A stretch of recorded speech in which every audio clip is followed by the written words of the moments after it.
दोस्तों, वैसे तो कोई भी काम करना नहीं चाहता, लेकिन काम करना ही पड़ता है। लेकिन जब आपका काम नाइट शिफ्ट में हो तो चीज़ें और ज़्यादा कॉम्प्लेक्स और ख़तरनाक हो सकती है। आज हम बात करेंगे कुछ ऐसी स्टोरीज़ की जो नाइट शिफ्ट में करने वालों पर बीती है। ये घटनाओं की सत्यता वही बता सकते हैं जिनके साथ ये बीती है। इससे पहले कि हम कहानियों की ओर बढ़े, अगर आपने राज वाला चैनल को सब्सक्राइब नहीं किया है तो अभी सब्सक्राइब करिए और बेल आइकॉन को दबाकर ऑल पे कर दीजिए, जिससे आपको यूनिक हॉरर स्टोरीज हिंदी में मिलती रहे।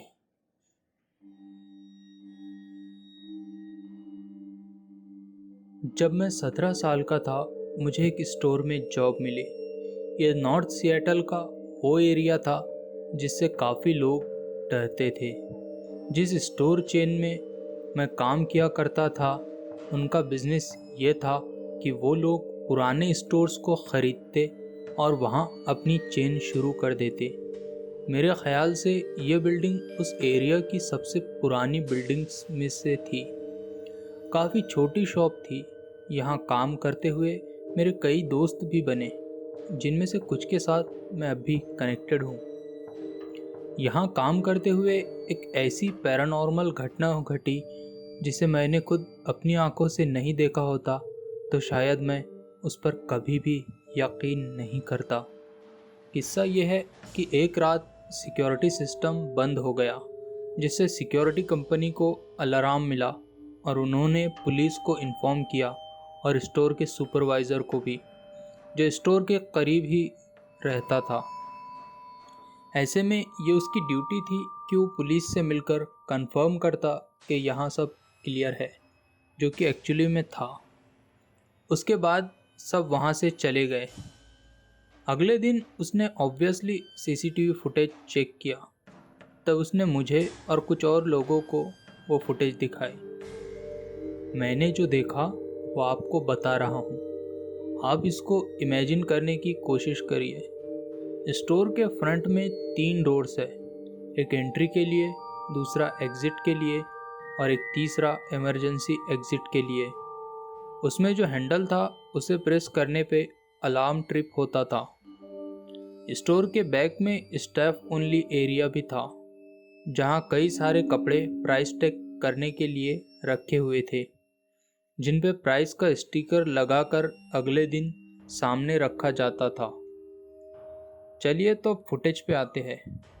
वहाँ काफ़ी अंधेरा था और ठीक से सब कुछ दिखाई भी नहीं दे रहा था, लेकिन सब कुछ अपनी जगह पर ठहरा हुआ था। तभी अचानक कैमरा जब बैक साइड पे मुँह घूमा तो हमने देखा कि रैक हैंगर पे एक कोट हवा में उठा और मानो जैसे किसी ने उसे कॉलर से पकड़ के उठा रखा हो और फिर उसे नीचे फेंक दिया, फिर उठाया और नीचे फेंक दिया गया। लेकिन जो ये सब कर रहा था वो दिखाई नहीं दे रहा था। ये सब ऐसे हो रहा था मानो वो कोट अपने आप ही ऐसे कर रहा हो। ये ऐसी चीज़ है जिसका कोई भी लॉजिकल एक्सप्लेनेशन नहीं दिया जा सकता। तभी कैमरा स्टोर के फ्रंट में मुड़ा और हमने देखा सामने जो सीलिंग से कार्डबोर्ड के बोर्ड्स लटके हुए होते हैं वो तेज़ी से हिलने लगे हैं, मानो जैसे भूकंप आ गया हो। ये सब काफ़ी नहीं था तो तभी विंडो में लगा शीशा ज़ोरों से हिलने लगा और जो इमरजेंसी का डोर था उसका हैंडल भी ऊपर नीचे होने लगा था। वहाँ कोई भी नहीं था, एक आदमी तक नहीं, क्योंकि पार्किंग लॉट के कैमरे में कोई भी नहीं दिखाई दे रहा था जो यहाँ आया हो या ये सब कर रहा हो। ये सब चीज़ें काफ़ी धीरे धीरे शुरू हुई और फिर वायलेंटली हिलने लगी। ये एक ऐसी घटना है जिसे मैं कभी नहीं भूल पाऊँगा। अफसोस की बात यह है कि मेरे पास अब इसकी फुटेज नहीं है जिससे इसका प्रूफ दिया जा सके, बट मैंने आपको वही बताया है जो मैंने खुद देखा था।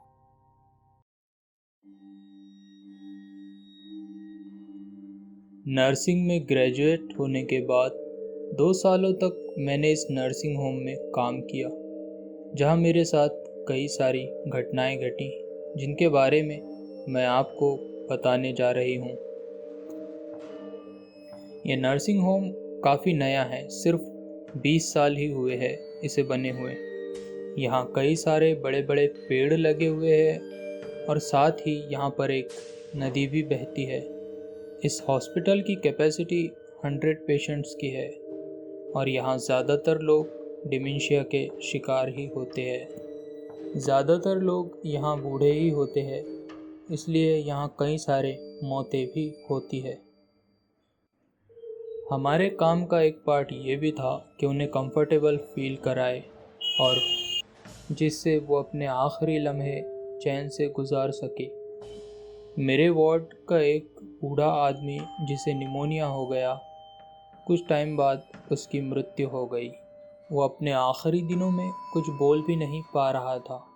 वो सिर्फ एक चीज़ ही बार बार बोलता, मेरी मदद कौन कर सकता है। उसकी आवाज़ काफ़ी दर्द भरी थी।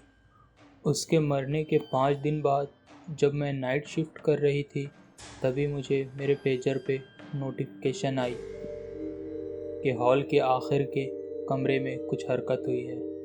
मैं जब उधर देखने गई तो उस आदमी के कमरे से मुझे आवाज़ आई, मेरी मदद कौन कर सकता है। मैंने जब उसके कमरे में जाकर देखा तो वहाँ कोई नहीं था। पूरे कमरे में शांति छाई हुई थी। ये घटना काफ़ी ज़्यादा डराने वाली थी। इस घटना के बाद मैंने पैरानॉर्मल चीज़ों पे और ज़्यादा यकीन करना और उन्हें समझना शुरू किया। मेरे कई सारे कलीग्स ने भी अपने अपने किस्से बताए हैं मुझे। यहाँ काम करते हुए कई बार ऐसा होता था कि अचानक ही टेम्परेचर बहुत ज़्यादा गिर जाता था और मेरे पूरे शरीर में एक सर्द लहर दौड़ पड़ती थी। मुझे बाद में पता चला कि ये भी एक घोस्ट होने का साइन है। इस अस्पताल में 2 बिल्लियाँ भी थी जो कई बार आपस में लड़ती रहती थी, लेकिन वैसे वो ओवरऑल काफ़ी स्वीट थी। मैंने कई बार ये नोटिस किया है कि जो कोई भी पेशेंट मरने वाला होता था, ये उनके कमरे के बाहर जाकर बैठ जाया करती थी। वो कुछ करती तो नहीं थी, लेकिन बस खामोशी से उस आदमी के मरने का इंतज़ार किया करती थी। कभी कभार वो उस पेशेंट के कमरे में जाकर उसके बेड पर भी बैठ जाया करती थी। कुछ टाइम बाद मेरा ट्रांसफ़र उस वार्ड में हुआ जो सबसे ज़्यादा बदनाम था ऐसी पैरानॉर्मल एक्टिविटीज़ के लिए। इस वार्ड में मुझे हमेशा ऐसा लगता रहता कि कोई मेरा पीछा कर रहा है, लेकिन पीछे मुड़कर देखने पर वहाँ कोई नहीं होता। इस वार्ड में भी मेरे साथ कुछ ऐसी घटना घटी जो पहली घटना से काफ़ी मिलती जुलती है। यहाँ एक बूढ़ी औरत आई जो हमेशा रोती रहती थी अपनी बीमारी की वजह से। उस औरत के मरने के बाद जब मैं वहाँ पर गई तो मुझे एक बार फिर से उसके रोने की आवाज़ सुनाई दी। ये सिर्फ 5 सेकंड तक ही चला होगा, लेकिन वो 5 सेकंड मेरी लाइफ के सबसे लंबे 5 सेकंड्स थे। जिस वार्ड में मेरी ड्यूटी थी, उसके आगे जो हिस्सा था वहाँ पर कोई नहीं रहता था। दरअसल वो इसलिए बनाया गया था कि अगर कभी ज़्यादा पेशेंट्स हो जाए तो उनको उधर शिफ्ट किया जा सके, लेकिन ऐसी नौबत कभी नहीं आई।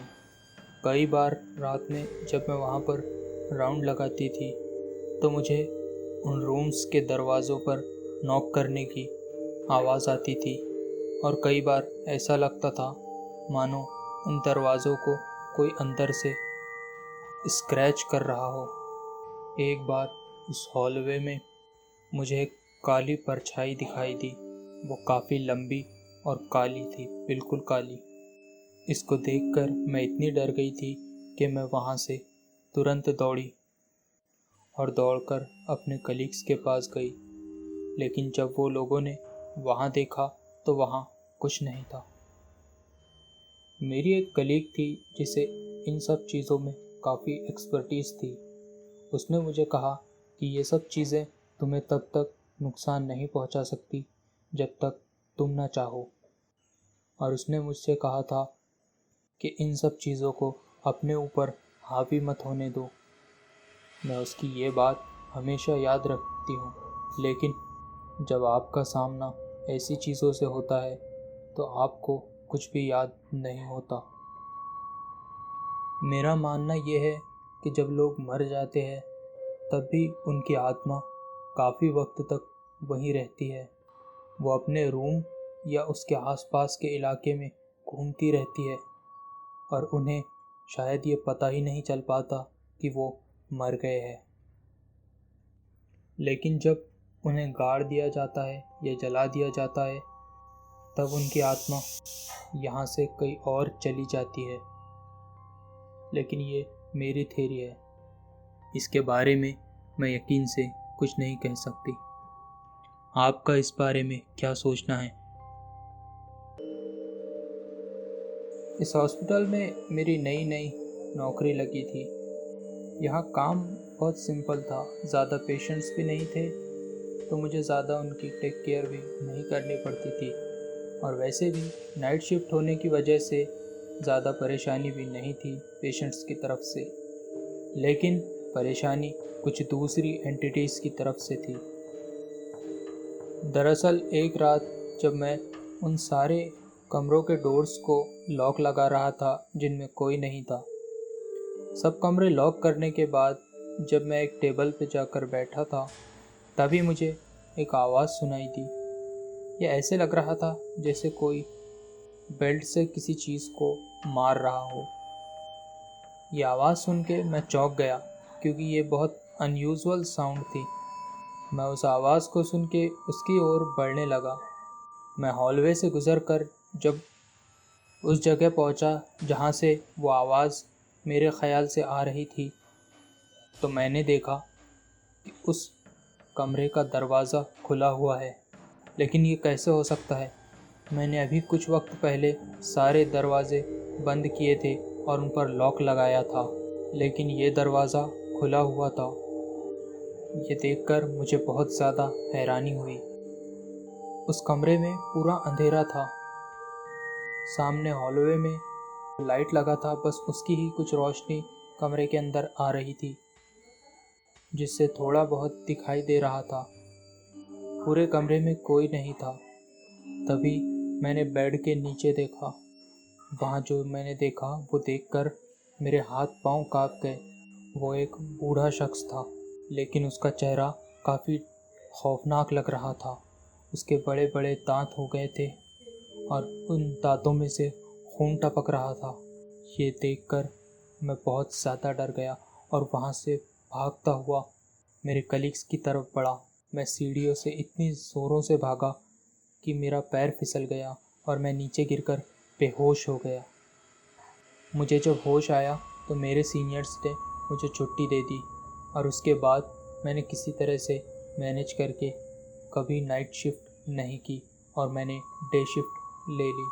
लेकिन ये वाक़या मैं कभी भी नहीं भूल सकूँगा।